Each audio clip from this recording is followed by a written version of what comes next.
میرے بھائیوں اور دوستو، اللہ تعالیٰ نے انسان کو جسم اور روح ان دو چیزوں کے مرکب سے پیدا فرمایا ہے۔ جسم کے بننے کا نظام اور ہے اور روح کے بننے کا نظام اور ہے۔ جسم کسی اور جگہ بنتا ہے اور روح کہیں اور سے آتی ہے۔ جسم زمین اور زمین کی غذاؤں کے مختلف مراحل پیش در پیش سے وقد خلقکم اطوارا، وہ مختلف شکلیں بدلتا بدلتا بدلتا ایک روپ میں ڈھلتا ہے، اور روح ایک لطیف اللہ کا امر ہے جس کا علم انسان کو نہیں دیا گیا۔ یسألونک عن الروح قل الروح من امر ربی وما اوتیتم من العلم الا قلیلا، کہ روح ایک اللہ کا امر ہے جس کے بارے میں تمہارے پاس کوئی علم نہیں ہے، لہذا اس کی تفصیل تم سمجھ نہیں سکتے ہو۔ روح آسمان سے آتی ہے، جسم زمین میں بنتا ہے، پھر 4 مہینے بعد اللہ اس کو آپس میں جوڑ دیتا ہے، زندگی متحرک ہو جاتی ہے۔ روح ہی کے ساتھ زندگی کی بقا رہتی ہے۔ جب اللہ اسے واپس نکال لیتا ہے تو سارے ٹائٹل ہٹ کر صرف ایک نام سب کو مل جاتا ہے، اور وہ میت کا ہوتا ہے۔ وہ حضرت مولانا ہو، وہ کوئی ڈاکٹر ہو، بادشاہ ہو، صدر وزیر ہو، سارے اعزاز ٹائٹل ہٹا کر اس پر میت کا لفظ مہر لگ جاتی ہے۔ اس میں سے کیا نکلا ہے؟ ہر چیز تو موجود ہے، اب یہ بولتا کیوں نہیں، اٹھتا کیوں نہیں، چلتا کیوں نہیں؟ اس میں سے روح نکل گئی ہے۔ روح ہمارے جسم کی اصل ہے، اسے نکال دو تو جانوروں کو بھی پتا ہے کہ اب یہ بے جان چیز ہے، چیونٹیاں کیڑے مکوڑے بھی اس کو کھانے لگ جائیں گے، جانور بھی کھانے لگ جائیں گے، زمین بھی اس کو گلانے لگ جائے گی، ہوائیں اس کو متغیر کرنے لگیں گی۔ روح انسان کے اندر ایک چلتا ہوا زندگی کا کارواں ہے۔ اسے جب اللہ واپس بلاتا ہے تو اللہ یتوفی الانفس حین موتها والتی لم تمت فی منامها۔ موت کیا چیز ہے؟ اس کے 200 جواب ہیں سائنس کی کتابوں میں، اور 200 جواب بذات خود بتا رہے ہیں کہ یہ ایک جواب بھی ٹھیک نہیں ہے، اور قرآن ایک جواب دیتا ہے اور وہی حرف آخر ہے، قل یتوفاکم ملک الموت اللہ یتوفی الانفس حین موتها۔ اللہ ہے جو تمہاری روحوں کو موت کے وقت کھینچ لیتا ہے، تمہارے جسم سے نکال لیتا ہے۔ تو میرے بھائیوں، موت کے وقت انسان 2 کیفیت میں ہوتا ہے۔ کچھ لوگوں کی روح ایسی نکل رہی ہوتی ہے کہ ان کے رگ رگ میں وہ پھنس رہی ہوتی ہے۔ وَلَوْ تَرَى اِذْ يَتَوَفَّى الَّذِينَ كَفَرُوا الْمَلَائِكَةُ يَضْرِبُونَ وُجُوهَهُمْ وَأَدْبَارَهُمْ، کاش تم دیکھ سکتے وہ منظر جب اللہ کے فرشتے نافرمانوں کی روح کو نکال رہے ہوتے ہیں تو ان کے منہ پہ بھی مارتے ہیں، ان کی کمر پر بھی مارتے ہیں۔ اور اخرجوا انفسکم اليوم، نکالو آج اپنے روحوں اور جانوں، اب تم بچ نہیں سکتے ہو۔ وہ پیچھے ہٹنا چاہتے ہیں، رب ارجعون، مجھے واپس کر دے تھوڑی دیر کے لیے، لعلی اعمل صالحا، اب میں پورا ٹھیک مسلمان بن کے چلوں گا۔ تو اس کے جواب میں ہوتا ہے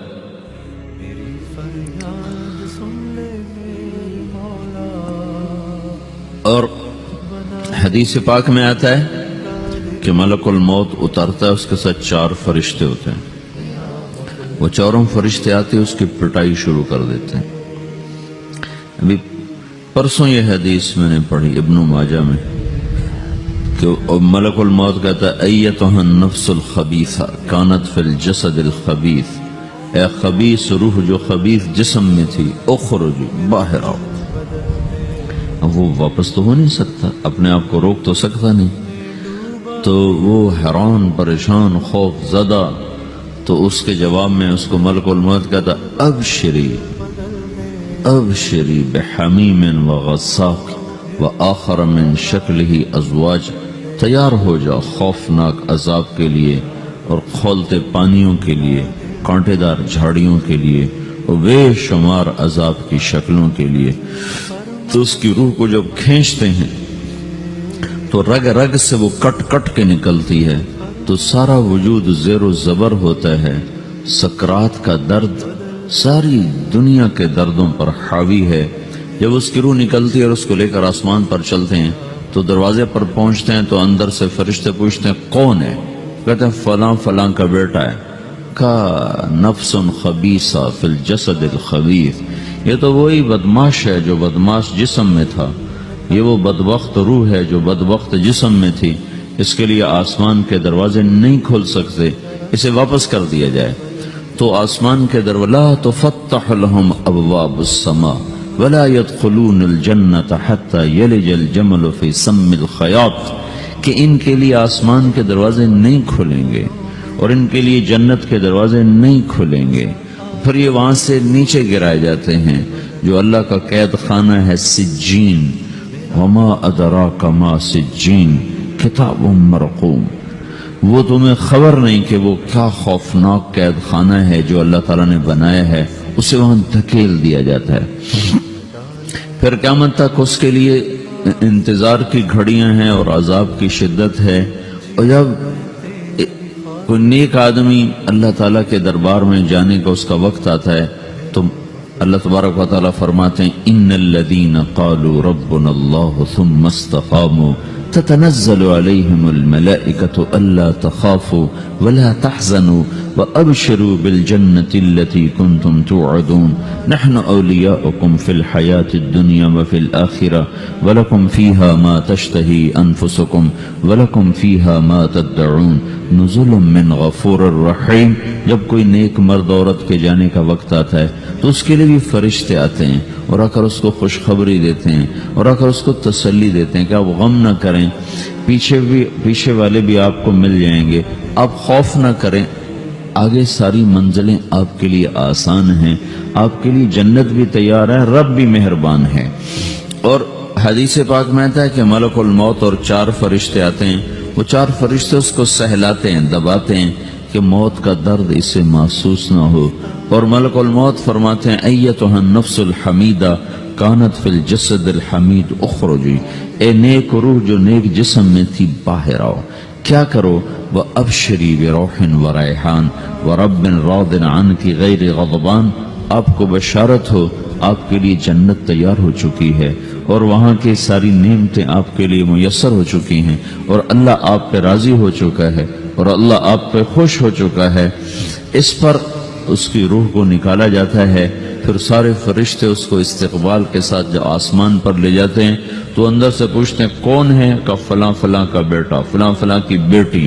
کہتے ہیں نفس حمیدہ فی جسد حمید، یہ تو نیک روح تھی جو نیک جسم میں تھی، مرحبا بہ، اس کو ہم سب استقبال کس کا کرتے ہیں، اور ایک دم آسمان کے دروازے کھلتے ہیں، پھر وہ پہلا، دوسرا، تیسرا، چوتھا سارے آسمان پار کرتا ہوا اللہ پاک کے عرش کے نیچے کے جا کر، مرد ہے یا عورت، وہاں جا کر سجدے میں سر رکھتا ہے اور اللہ تعالیٰ فرماتے ہیں ہاں اس نے ہمیں خوش کیا، ہم اسے خوش کریں گے، اور اس کو عافیت کے ساتھ وہاں آسمان میں، پہلے آسمان سے لے کر اللہ کے عرش تک یہ سب ویٹنگ روم بنے ہوئے جہاں اللہ اپنے اپنے درجات کے مطابق جنت والوں کو ٹھہراتا ہے، اور وہ انتظار گاہ ہے اور وقت ختم ہو جاتا ہے، لہذا انتظار کی جو تکلیف ہے وہ بھی ختم ہو جاتی ہے۔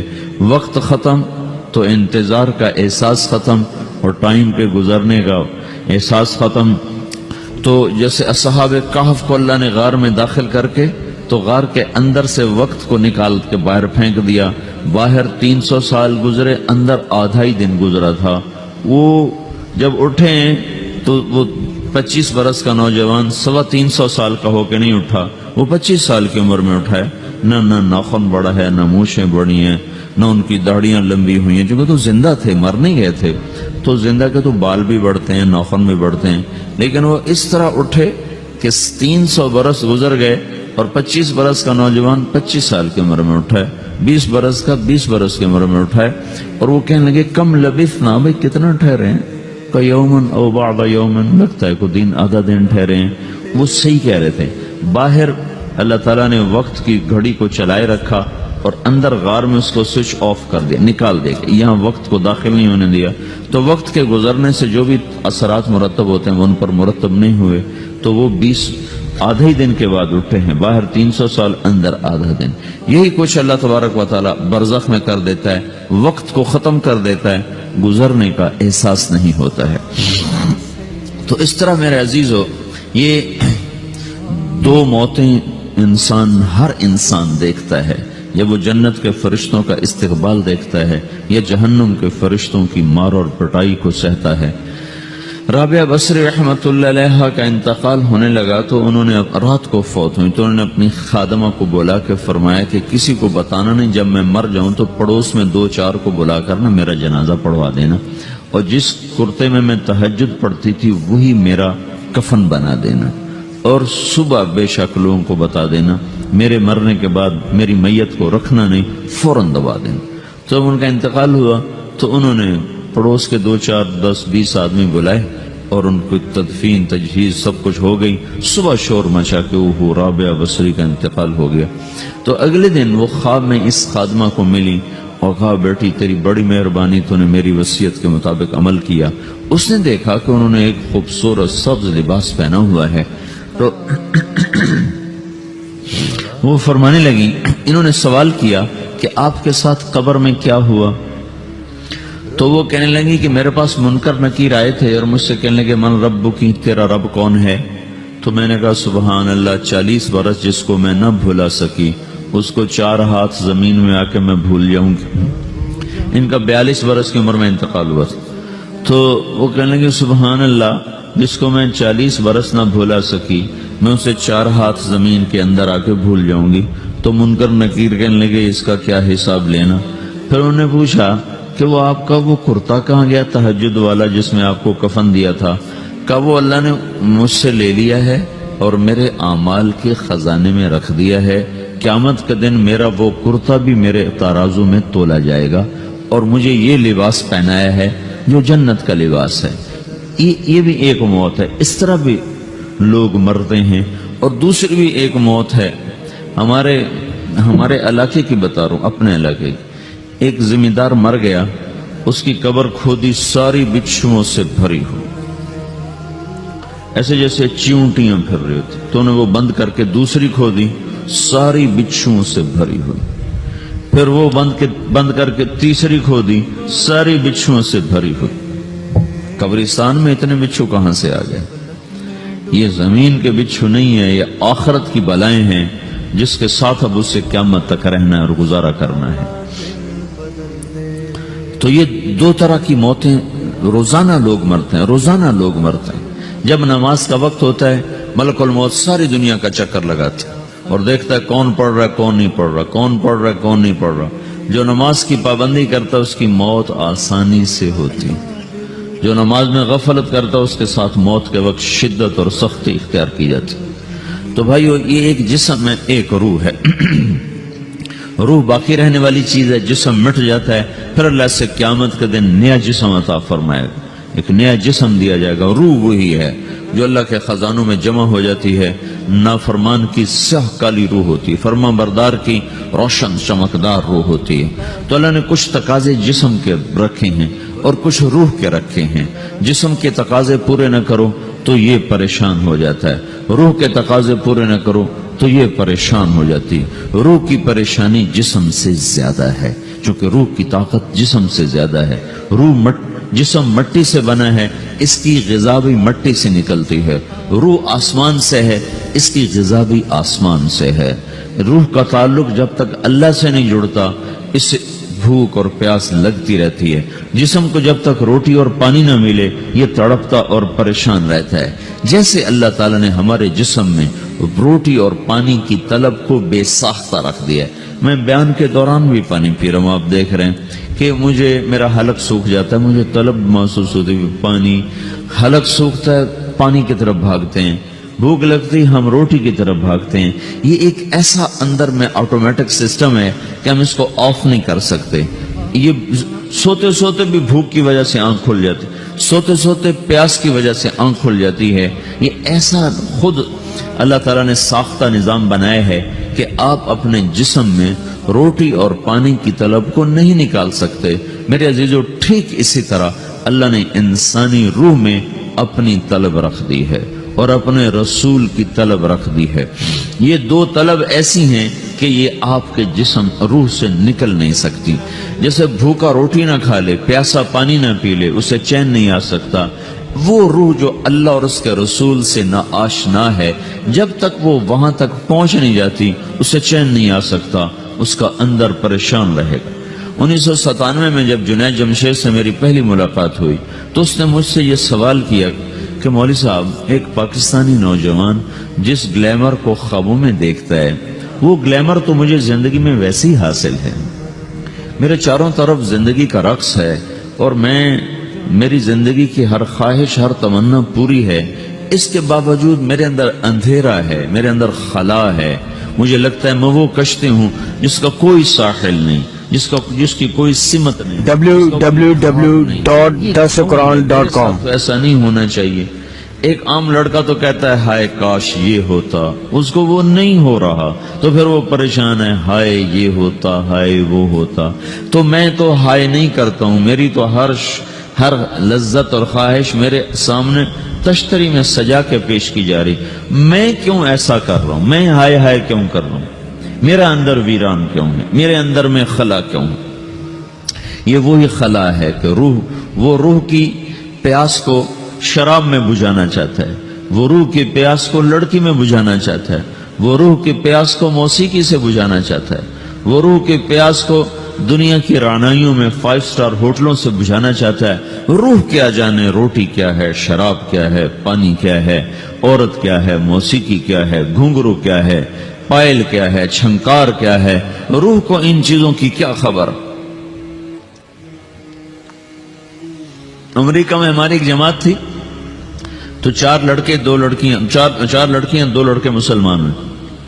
تو ایک لڑکے کا نام رکھا تھا ابراہیم، اور اس کو جب پڑھایا نا کلمہ، انہوں نے کہا ہائے، انہوں نے کہا ہائے، وہ دونوں ہاتھ یہاں رکھے سینے پر، دل پر، کہا ہائے۔